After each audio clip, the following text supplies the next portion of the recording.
So yes, thanks Tassos for the introduction and the organizers for the invitation. And I'm going to be talking about measuring interactions.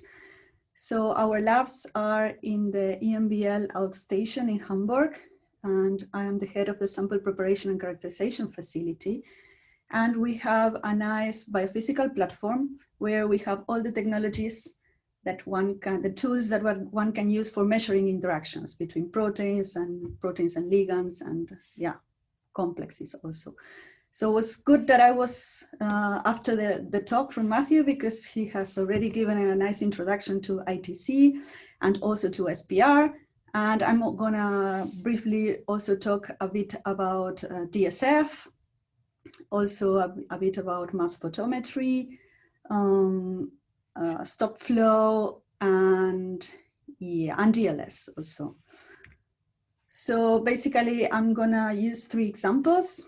One would be adapter proteins interacting with the membrane, and assembling a multimeric complex, and also screening for ligand binding and trying to determine the KD. So these examples that I'm presenting are not so typical or common, like nicely behaved soluble proteins. I try to find something a bit more challenging because that's more interesting for learning how to apply the techniques for calculating and measuring interactions. So the two proteins I'm going to talk about at the beginning are proteins that are involved in the midcoat of the endocytic pathway. So one is called SLA2, that would be here represented as a dimer. It's supposed to be a dimer because it has a hypothetical dimerization domain, though we don't know if it's a dimer really. And another protein that would be epsin. And these two proteins co-localize during endocytosis, and it has been proved that they interact. And the interaction is mediated by a lipid that is PIP2. So in some previous work, what we tried to see if there was interaction between these two proteins. And whenever you mix these two proteins together and you put them in an ITC, MST, or you try to measure the interaction, you basically get a flat line. So there is no interaction. Actually, the things start to aggregate. However, if you add the right lipid, that it's in this case PAP2, and you need to add quite a lot of lipid, maybe standing above the CMC of the lipid, you get a very nice interaction and super tight in the nanomolar range. So we show that this interaction is mediated by the lipid. And also, what we saw by native mass spectrometry in a collaboration with the laboratory of Charlotte Utrecht here in Hamburg, is that these two proteins not only interact in a one-to-one mode, but they form larger complexes. And from our data, we could see that these complexes were in the range of octamers or hexamers. So we kept on working with these multimeric complexes, and we purified them. And we managed to solve the structure of a multimeric complex that has actually 16 units of these epsins, 8 and 8 from each protein. So before solving the cryo-EM structure, so we had to get a very nice sample, of course. And when you start mixing proteins with lipids, this is not usually the case. So we needed to find a way to monitor the interaction. Doing ITC, you can see the interaction, but you don't know if you have the right complex that you're looking for. So a very useful technique in this case would be mass photometry, where you can see almost in a single molecule approach the type of complexes and the type of mixtures that you have in solution.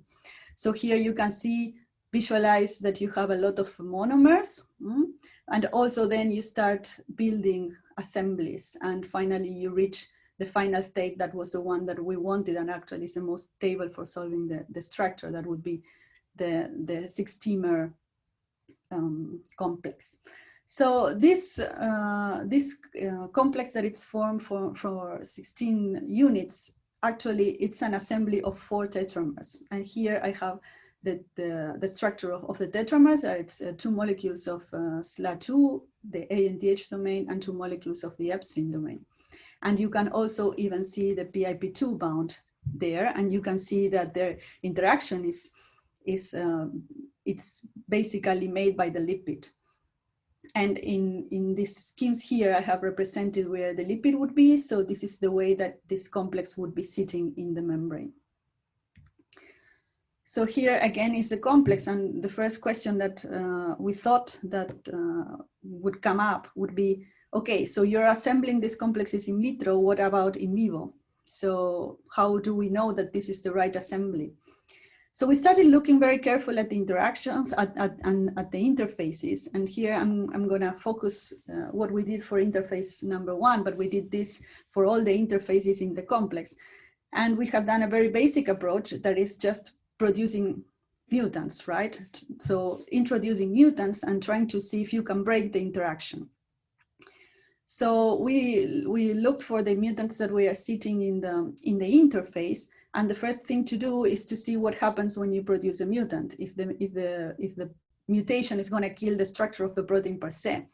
So the first thing or control to be done is to check the stability of the monomer, to see if that mutation is causing the protein to be really unstable. Once you see that the mutation is not killing your protein, for example, in this case it was, so but we have mutated some other residues that are important for the oligomerization, but didn't have a real effect in the thermodynamic stability of the monomer. So now we want to go and make the next step and check what happens in the complex. So we moved to see what was going to happen with the stability of the complex now. And for looking at the stability of the monomers, it's simple. You can follow the intrinsic fluorescence of your tryptophans by a DSF, looking at DSF curves.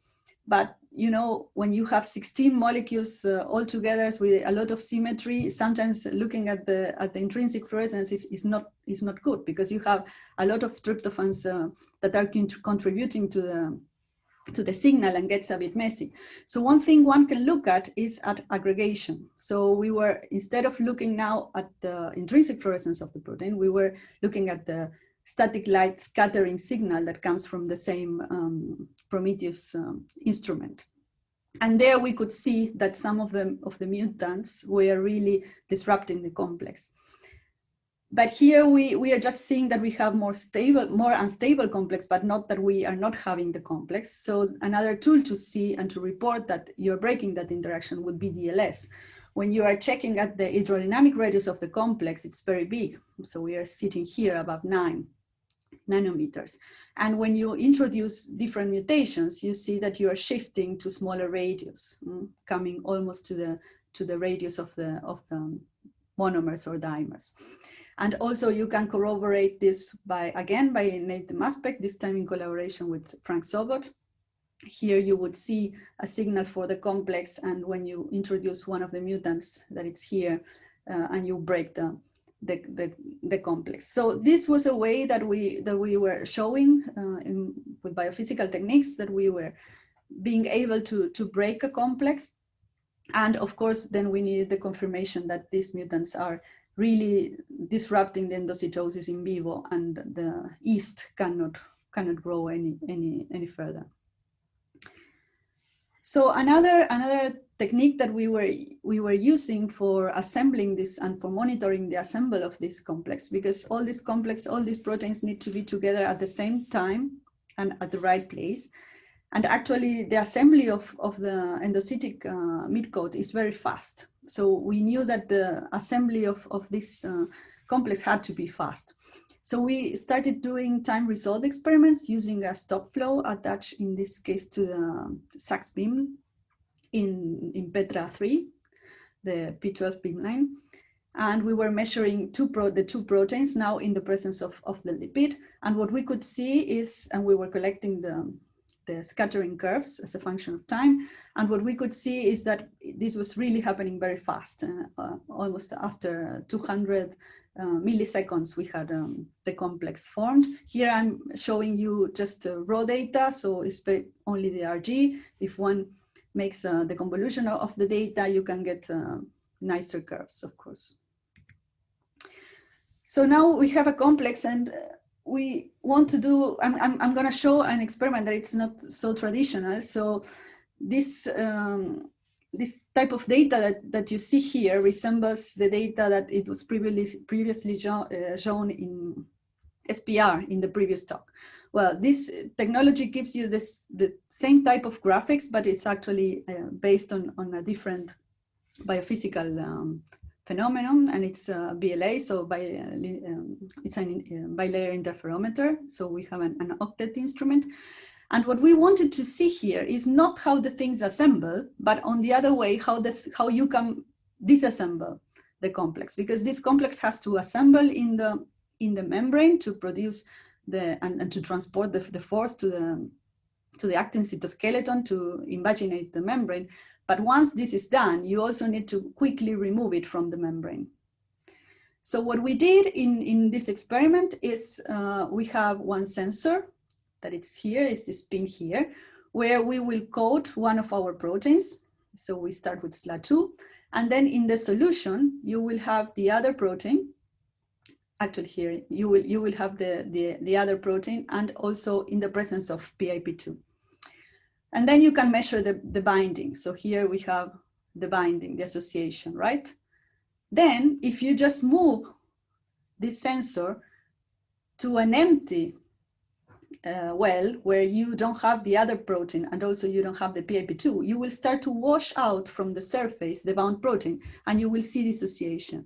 And this shows that the assembly of this complex is reversible.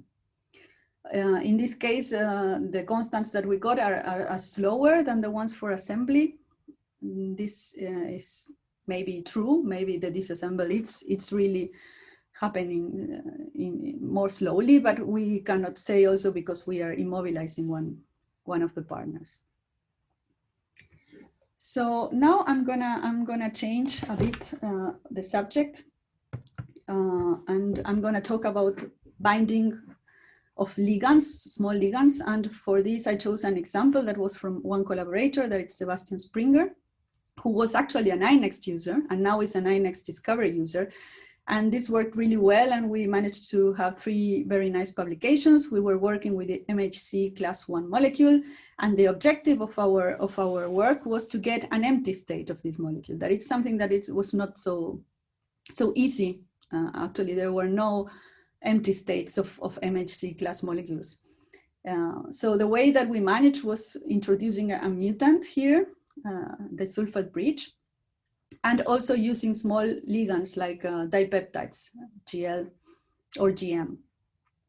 And here what you can see is a DSF curve, so the first derivative of a DSF curve, where when you add the more ligands, so we go from blue to red, increasing the concentration of ligand, you get a stabilization of your protein, yeah, of this domain. So here of this domain. So that is something very common. A lot of people are looking to the stabilization of the molecule after adding small ligands. And one can even estimate a KD when you, for example, put the TM as a function of the ligand.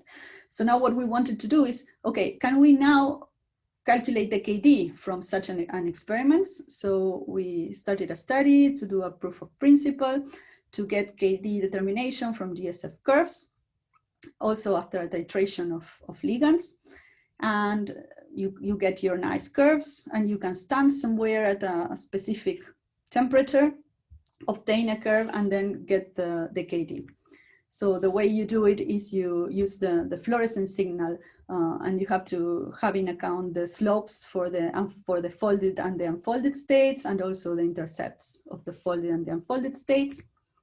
Here I have 2 examples of 2 proteins with known structure that bind to ADP. And here we have the result that we obtain by ITC. It's a nanomolar interaction, and another one that it's a micromolar interaction. And when we do the DSF curves, what we see is something that it's not really so intuitive. So when you look at the nanomolar interaction, actually the shift of the stabilization is not so big. While the one that has a weaker affinity, the micromolar, you have really a high shift in the DM. So looking only at the DM shows that it's not really giving you the idea of how tight that interaction would be. So we did this for several proteins and using different methods. So here I'm showing ITC. For a matter of time, I'm not showing MST, but we also did that. And we pursue our isothermal analysis, basically estimating the KD from the titration at a given temperature. The question is, of course, when you move temperature, you get different KDs. If your system is robust enough, if you move in small temperatures, then you should get similar KDs. And this also depends on how reversible your system is. For example, in some proteins, the system is quite reversible. So you start unfolding, and then you can make a refolding state, and you can see that more or less you get to the same place, when sometimes some other targets behave completely different and are not refoldable at all.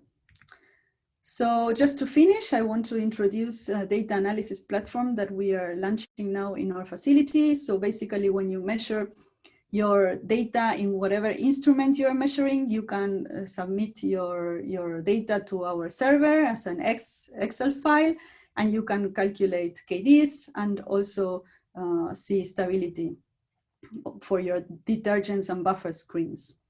At the moment, this server is only available in EMBL intranet, but as soon as the paper goes through, we will open it to the whole research community.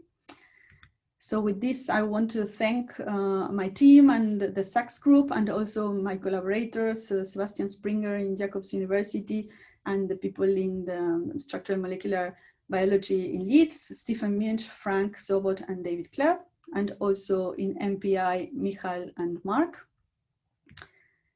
Yeah, and that's my group, and thanks for your attention.